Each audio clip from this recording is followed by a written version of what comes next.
I still believe that we are the hope of the country or ang pag-asa ng bayan, no?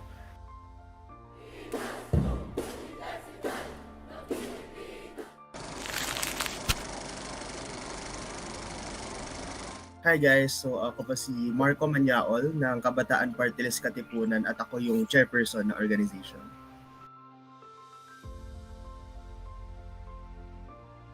The main issue of the youth that are facing now is education kasi ito yung mas directed din sa it would lead to a better economy for better jobs and wages for the students, and ayun, mas magiging maginhawa yung mga buhay ng kabataan kung mas nakakapag-aral sila ng mabuti. Yeah. Hindi totoo na walang alam yung mga kabataan kasi tayo mismo ay nakakaranas ng iba't ibang isyong panlipunan.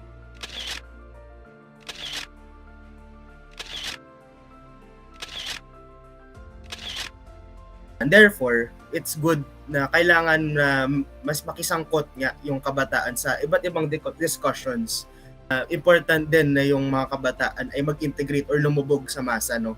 So kailangan aware sila sa mga nagaganap sa lipunan. Tayo ang isa sa mga frontrunners ng mga calls natin at mga panawagan ng lipunan, no?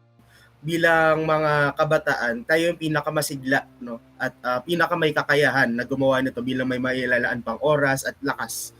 Lahat ng mga isyong panlipunan na issue din ng kabataan, they will be the catechists of change for the tomorrow that we have.